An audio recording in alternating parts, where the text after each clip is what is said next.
आप सभी को नमस्कार। आज मैं आप सभी के समक्ष राजा विक्रमादित्य की एक कहानी लेकर आई हूँ कि राजा विक्रमादित्य का सिंहासन खेत में क्यों दबा दिया गया था। तो श्रवण करते हैं। उज्जैन के राजा विक्रमादित्य के रहस्यमयी सिंहासन का क्या हुआ और यह कोई नहीं जानता। लेकिन जब वह सिंहासन धार के राजा भोज को मिला तो मालवा का इतिहास बदल गया।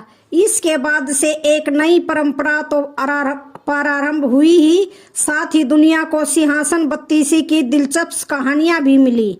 तो आइए जानते हैं कि सिंहासन बत्तीसी के मिलने की अद्भुत कहानी। प्राचीन समय की बात है। उज्जैन में राजा भोज राज्य करते थे।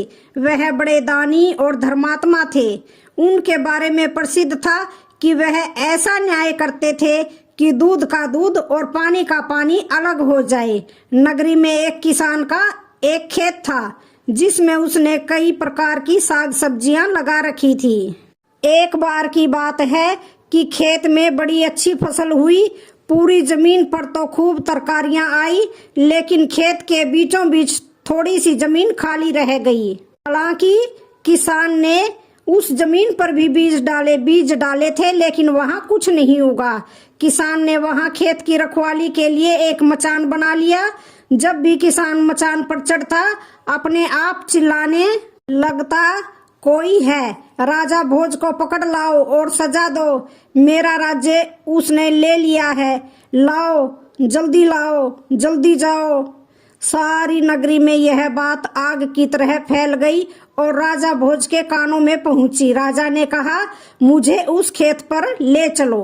मैं सारी बातें अपनी आंखों से देखना और कानों से सुनना चाहता हूँ।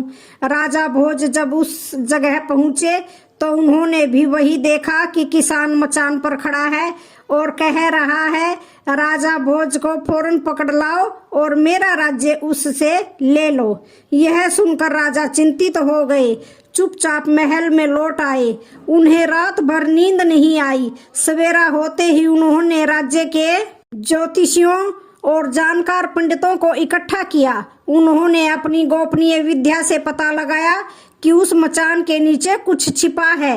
राजा ने उसी समय आज्ञा दी कि उस जगह को खुदवाया जाए। खोदते खोदते जब काफी मिट्टी निकल गई तो अचानक एक सिंहासन प्रकट हुआ।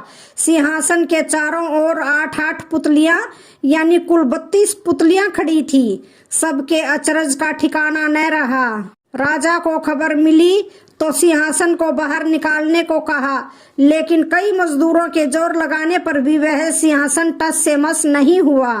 तब एक पंडित ने कहा कि यह सिंहासन देवताओं का बनाया हुआ है। अपनी जगह से तब तक यह नहीं हटेगा जब तक कि राजा स्वयं इसकी पूजा अर्चना न करे। राजा ने ऐसा ही किया। पूजा अर्चना करते ही सिंहासन ऐसे ऊपर उठाया मानो फूलों का हो। राजा बड़े खुश हुए। सिंहासन में कई तरह के रत्न जड़े थे जिनकी चमक अनूठी थी। सिंहासन के चारों ओर 32 पुतलियां बनी थी। उनके हाथ में कमल का एक एक फूल था। राजा ने हुक्म दिया कि खजाने से रुपया लेकर सिंहासन दुरुस्त करवाएं। सिंहासन सुंदर होने में 5 महीने लगे। अब सिंहासन दमक उठा था। जो भी देखता ही रह जाता। पुतलियां ऐसी लगती मानो अभी बोल उठेंगी। राजा ने पंडितों को बुलाया और कहा, आप लोग कोई अच्छा सा मुहूर्त निकालें। उस दिन मैं इस सिंहासन पर बैठूंगा। दिन तय किया गया। दूर दूर तक लोगों को निमंत्रण भेजे गए। तरह तरह के बाजे बजने लगे। महल में खुशियां मनाई जाने लगी। पूजा के बाद जैसे ही राजा ने अपना दाहिना पैर बढ़ाकर सिंहासन पर रखना चाहा कि सारी पुतलियां खिलखिलाकर हंस पड़ी। लोगों को बड़ा अचंभा हुआ कि यह बेजान पुतलियां कैसे हंस पड़ी। राजा ने अपना पैर खींच लिया और पुतलियों से पूछा, ओ सुंदर पुतलियों, सच सच बताओ कि तुम क्यों हंसी। पहली पुतली का नाम था रतन मंजरी।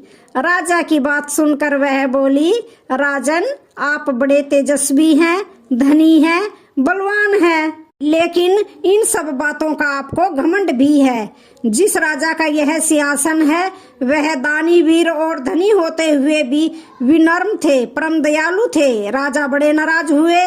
पुतली ने समझाया, महाराज यह सिंहासन परम प्रतापी और ज्ञानी राजा विक्रमादित्य का है।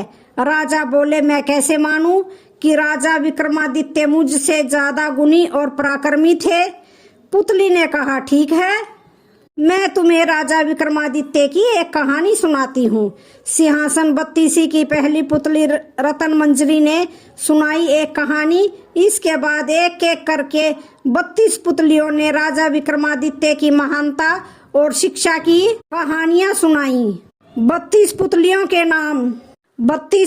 के नाम Ratan Manjari, number 2 Chitralekha, number 3 Chandrakala, number 4 Kamkandala, Leelavati, Ravibhama, Kaumudi, Pushpavati, Madhumalti, Prabhavati, Trilochana, Padyavati, Kirtimati, Sunaina, Sundarvati, Satyavati, Vidyavati, Taravati, Rooprekha, Gyanvati, Chandrajyoti, अनुरोधवती, Dharmavati, करुणावती, त्रिनेत्री, मृगन्यायनी, Malayavati, Vaidehi, Manvati, Jayalakshmi, Kaushalya, रानी रूपवती।